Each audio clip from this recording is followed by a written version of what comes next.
はい。Filsafat kita itu model. Selamat sore teman-teman semua. Terima kasih atas kesempatan yang telah diberikan kepada saya untuk presentasi hari ini. Dibandingkan kakak yang lain lebih mengangkat isu, hari ini saya cuma pengen cerita sedikit nih tentang gimana sih kita menjadi Kaigo. Kita kenalan dulu yuk, karena tak kenal maka tak sayang. Jadi kita kenalan dulu nih bagaimana sih program Kaigo ini dan sebenarnya apa sih yang terjadi dengan program Kaigo itu. Gitu ya. Nah, seperti yang teman-teman tahu nih, sebenarnya masyarakat Jepang ya sampai saat ini sedang menghadapi kekurangan tenaga kerja karena angka kelahiran dan populasi yang menua itu semakin tinggi ya teman-teman. Nah, menurut Kementerian Dalam Negeri dan Komunikasi di Jepang, jumlah lansia berusia 65 tahun ke atas itu mencapai rekor tertinggi, yaitu 36,4 juta jiwa, atau sekitar 29,1% dari populasi teman-teman, yang merupakan populasi atau proporsi tertinggi di dunia.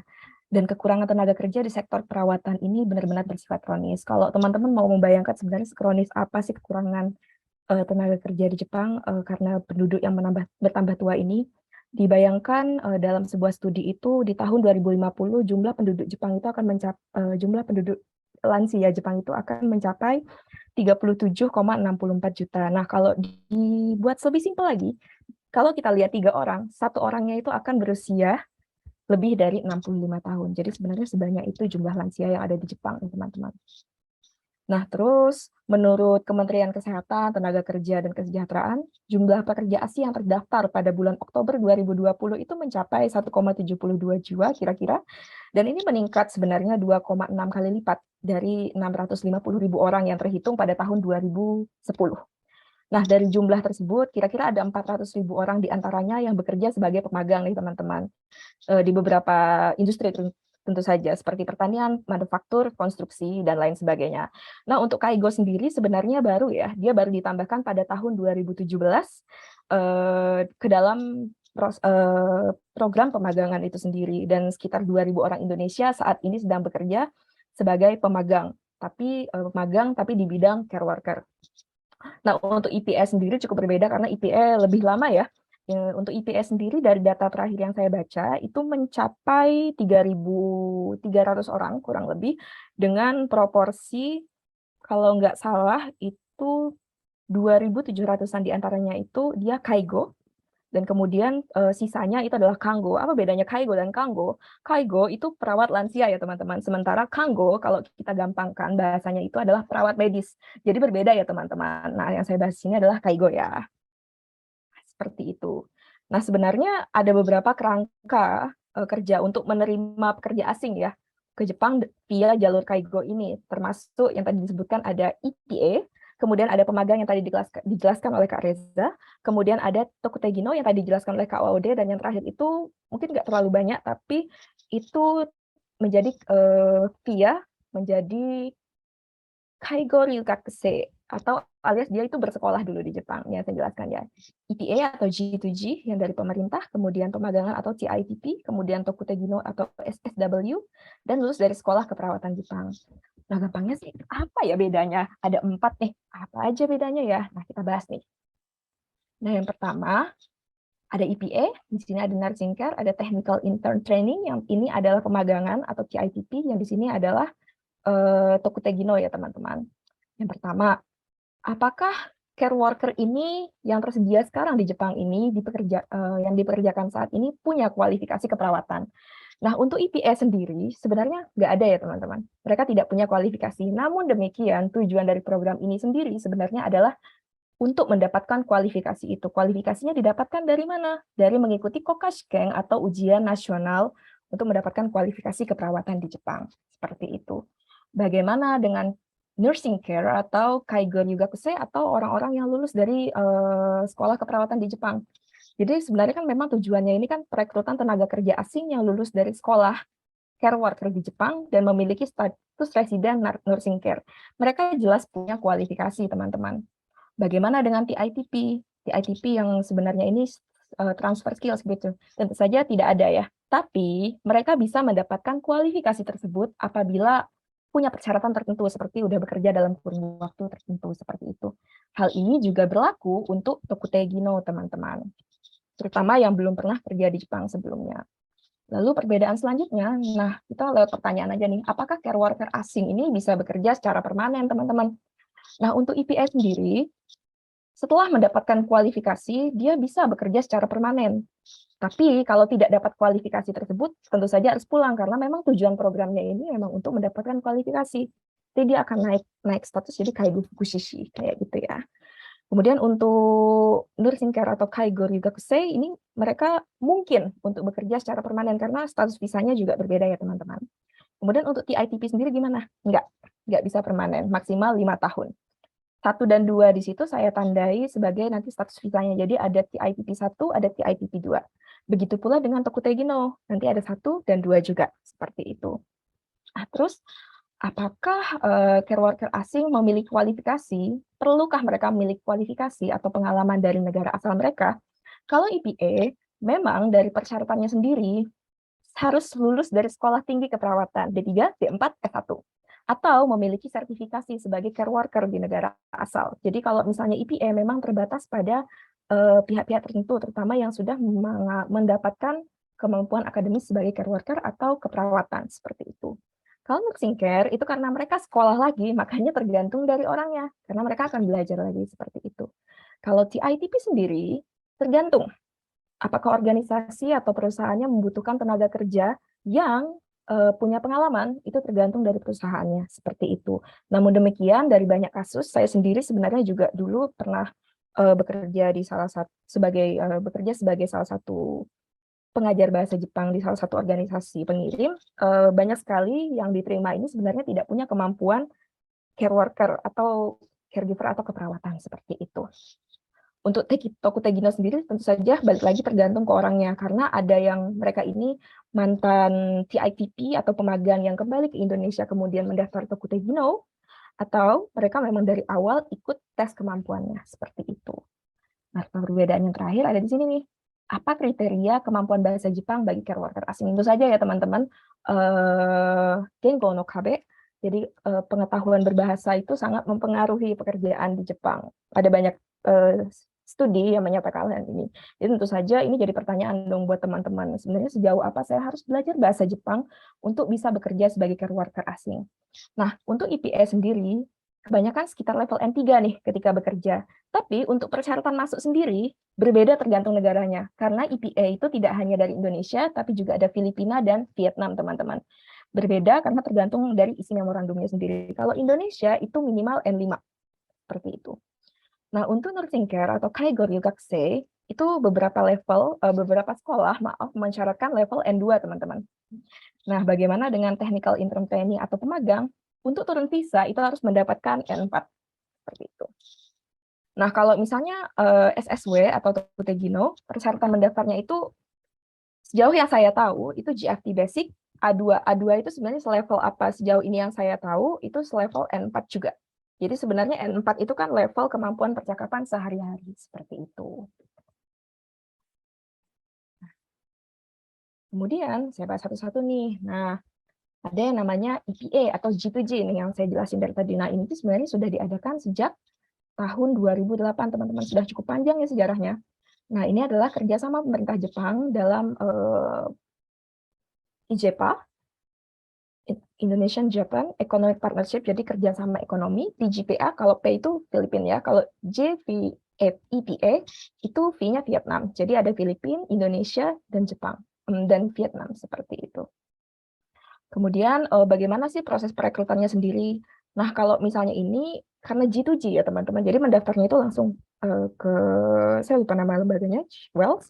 Nah, kemudian proses perekrutannya itu pertama teman-teman setelah diterima matching itu proses pemilihan orang-orang yang akan masuk ke dalam program ini, mereka akan dilatih dulu selama 6 bulan di Indonesia. Dan kemudian ketika berangkat ke Jepang, mereka akan dilatih lagi selama 6 bulan. Nah, pelatihannya ini apa sih? Yang diutamakan sebenarnya bahasa ya teman-teman, tapi juga akan diajarkan mengenai dasar-dasar kayak keperawatan seperti itu. Nah, setelah selesai, Kanggo atau Kaigo, itu saya bahasanya salah ya, Kanggo atau Kaigo, atau perawat medis atau perawat lansia ini akan dipekerjakan di sebuah institusi. Nah, ini biasanya disebut sebagai Shisetsu, teman-teman. Nah, dengan target lulus Kokka Shikeng atau ujian nasional untuk mendapatkan sertifikasi keperawatan di Jepang. Nah, ini tuh tantangan yang sebenarnya cukup sulit ya bagi kandidat karena tingkat kelulusan di dalam Kokashikeng itu terkenal rendah teman-teman karena cukup sulit. Selain itu ini tidak lulus setelah 3 kali ujian ini untuk Kanggo ya, untuk Kanggo alias perawat medis. Dan untuk Kaigo itu sebenarnya cuma 1 kali ujian. Mereka, nah setelah itu kalau gagal itu harus kembali ke negara asal mereka. Seperti itu. Oh, bentar. Nah, ini kalau misalnya dilihat dari skemanya yang pakai bahasa Indonesia ya.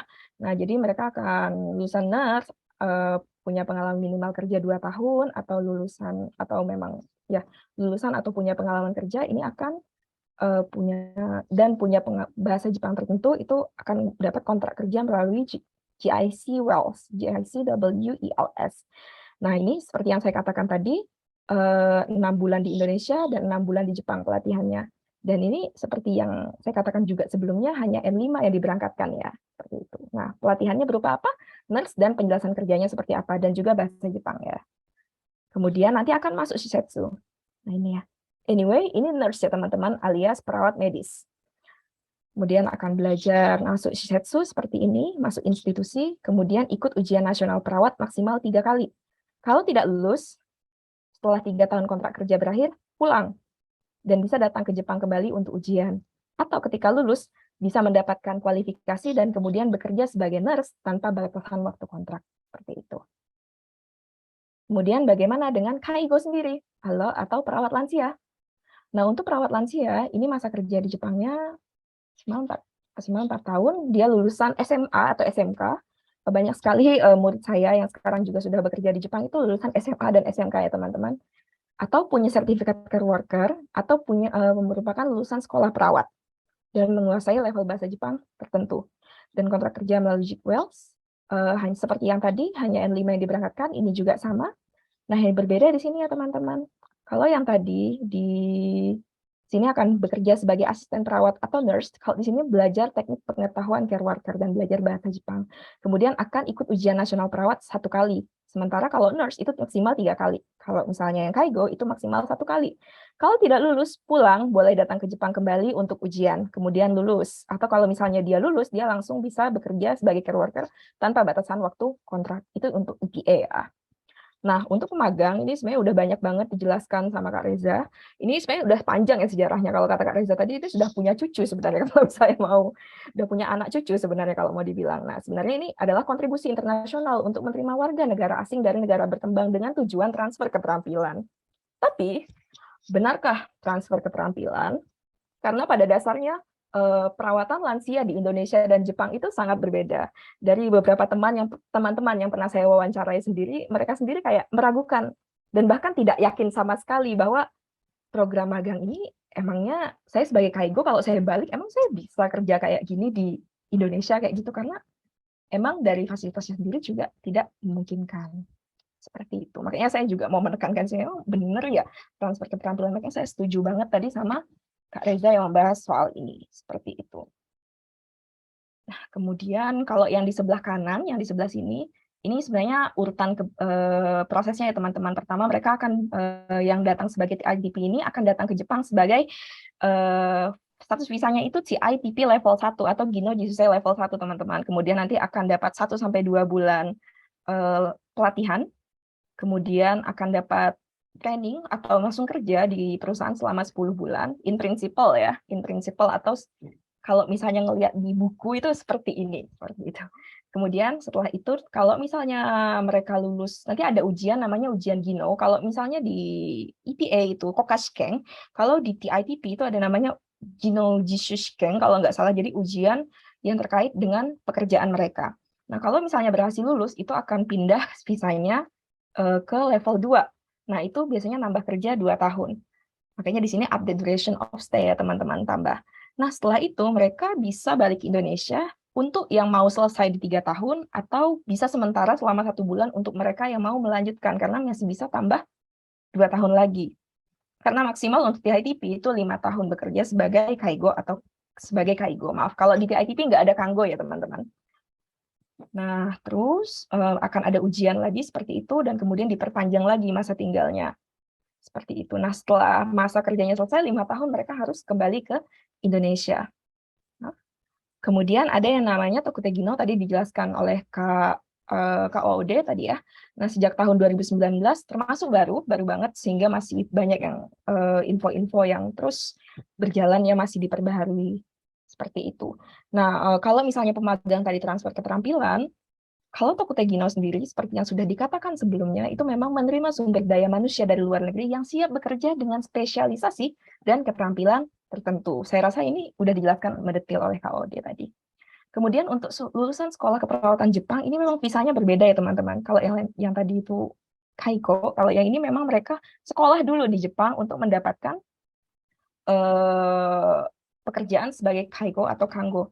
Nah, di sini sudah dijelaskan mereka akan bekerja di sekolah yang memang mengkhususkan diri untuk pembelajaran keperawatan. Nah, biasanya sebelumnya saya juga punya beberapa kenalan dan teman-teman yang bersekolah di sini. Mereka 1 tahun pertama akan mendapatkan pendidikan bahasa Jepang dulu agar bisa lulus in principle, seenggaknya N2. In principle ya, kita tidak tahu praktikalnya seperti apa. Nah, kemudian setelah itu mereka akan menjalani sekolah, namanya Sengbonggakko ya, khusus untuk Kaigo. Nah, setelah itu mereka akan ikut ujian, Kokkasuken, kemudian baru dipekerjakan. Seperti itu. Nah, saatnya kita ngobrol nih soal ini. Sejauh ini bagaimana ya, Kak? Kayak gitu. Nah, sebenarnya sejauh ini perdebatan tentang migrasi di Jepang itu selalu berkisar tentang kekurangan tenaga kerja, tapi tidak membahas potensi dampak jangka panjang pada pasar tenaga kerja dan integrasi sosial. Kayak tadi kita ngelihat banyak banget ya hal-hal yang terjadi seperti kayak penyelewengan pada pemagangan. Hal ini juga sebenarnya terjadi pada program-program Kaigo seperti itu. Program-program ini dirancang secara berbeda sehingga dapat menguatkan atau malah membatasi pekerja migran, terutama di bidang keperawatan. Contoh nih, EPA yang disponsori negara dan TITP yang berorientasi pasar itu jelas beda kan teman-teman. Keduanya memang punya kekurangan dan keduanya tidak mungkin berkelanjutan dengan sendirinya alias tidak sustain seperti itu. EPA terlalu terbatas dalam hal jumlah, prosesnya terlalu lama. Seperti yang teman-teman tahu tadi, training aja 1 tahun kan. Jumlahnya juga terbatas, tidak semua orang bisa langsung berangkat karena hanya beberapa calon yang bisa lulus matching dan setelah itu ada seleksi lagi. Kemudian terlalu mahal dari sisi kumiainya, bukan kumiai ya, dari sisi Jepangnya dan terlalu membebani fasilitas perawatan atau shisetsu untuk mendukung para migran lulus ujian nasional. Jadi kalau EPA supaya para pekerja asing dalam program EPA ini lulus ujian nasional, mereka harus support teman-teman dalam pemberian kayak pembelajaran bahasa Jepang, pembelajaran keperawatan seperti itu. Mereka ada khusus dukungan-dukungan seperti itu. Hal ini berbeda tentu saja dengan TITP. Dengan pelatihannya terbatas dan minim, dianggap akan menurunkan level pekerjaan perawat. Kenapa? Karena dia cuma lulusan SMA tapi bisa tuh jadi perawat. Kan dianggap jadinya kayak menurunkan level pekerjaan si perawat ini. Dan terus meningkatkan kekhawatiran terhadap pelanggaran hak asasi manusia yang tadi dibahas banyak banget oleh Kak Reza ya. Nah, badan-badan yang memediasi TITP atau pemagangan ini juga tertanam dalam kerangka peraturan negara yang mempengaruhi juga hubungan diplomatik dan kegiatan ekonomi antara Jepang dan negara-negara di Asia Tenggara yang bekerja sama dalam pengiriman pemagang ini. Nah, sejauh ini yang saya bisa tangkap di sini adalah kalaupun memang nanti ada sistem baru untuk program Kaigo ini, mereka harus didasarkan kepada 2 prinsip dasar. Sebenarnya nggak cuma Kaigo ya, tapi juga berbagai program pengiriman tenaga kerja ke Jepang. Pertama, harus didasarkan kepada perlindungan hak-hak migran dan memastikan bahwa kondisi kerja yang layak bagi pekerja, karena apa saja yang diceritakan oleh Kak Reza, itu benar-benar terjadi. Teman-teman, saya sendiri juga banyak ngobrol sama teman-teman di sini yang sebenarnya juga murid-murid saya, jadi kami masih punya kedekatan seperti itu. Dan terlepas dari kebangsaan mereka, jadi mereka harus mendapatkan hal ini. Kebijakan ini juga harus memberikan pandangan terhadap jalur karir yang jelas, karena setelah 5 tahun misalnya di ITP ini pulang, mereka harusnya transfer keterampilan. Tapi apa yang mau transfer?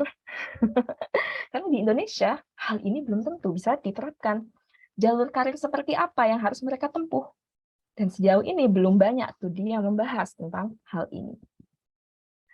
Memang, seperti yang saya bilang di judul presentasi saya, ini memang peluang yang besar.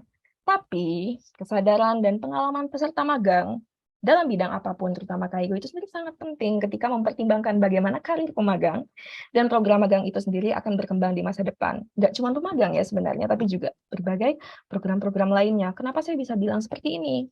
Kan ada beberapa kasus yang pernah terjadi teman-teman. Yang pertama itu de-skilling ya. Jadi teman-teman, saya punya satu informan yang dia ini bekerja sebagai kaigo di Jepang. Nah, ketika dia pulang ke Indonesia, dia yang sebenarnya adalah perawat medis di Indonesia kehilangan kemampuannya untuk merawat pasien secara medis karena terlalu lama bekerja sebagai kaigo. Ada kejadian-kejadian seperti ini. Bagaimana caranya mau jenjang karir lagi di Indonesia kalau misalnya dia malah de-skilling seperti itu. Yang kedua, ada masalah perbedaan antara image dan realitas ya. Jadi antara bayangan dan realitas. Kalau yang bisa saya katakan dalam bahasa yang simple, ini salah satu saya kutip juga dari salah satu teman-teman pemagang di sini ya yang sempat saya wawancarai. Gaji bintang 1, tapi kerjanya bintang 5. Seperti itu ya.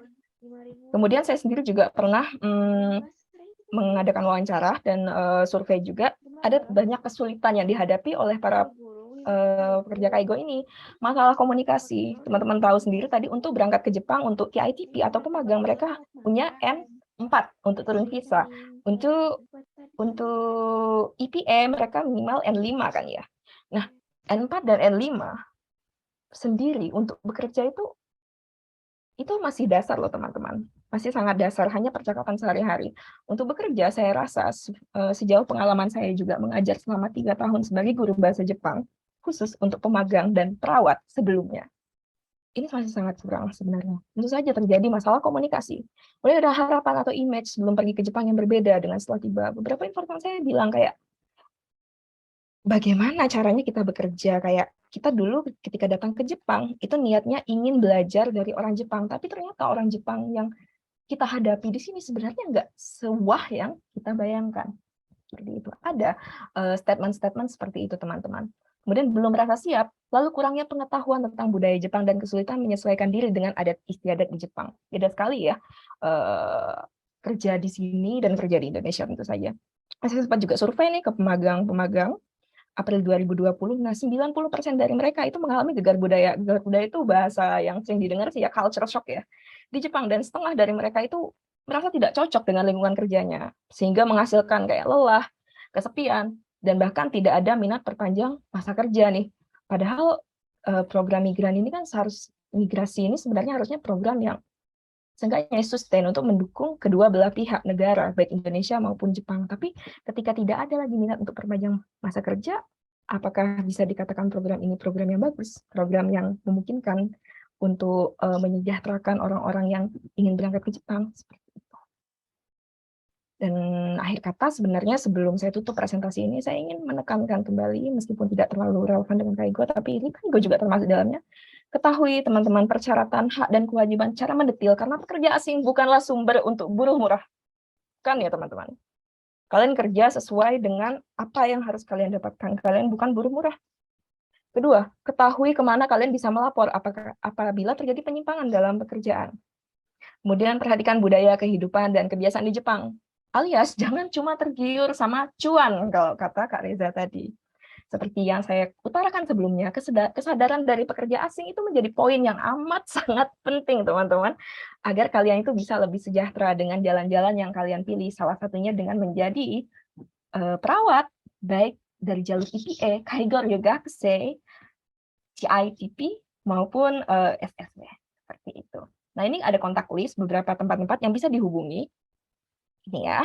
Kemudian di sebelahnya juga ada di slide selanjutnya, atau teman-teman mungkin bisa konsul juga sama Rumi dan ikuti acara-acara Rumi selanjutnya, karena kami juga akan membahas seperti kayak ketika ada pelanggaran kerja, hal seperti apa sih yang harus dilakukan, bagaimana cara melapor, kemudian untuk penghitungan gaji sendiri bagaimana. Ada banyak hal yang kami akan share, dan itu bukan hanya sesuatu yang di atas kertas, tapi secara praktikal. Sekian presentasi dari saya, ini referensinya. Goseichou arigatou gozaimashita. Let's be more aware, dan salam.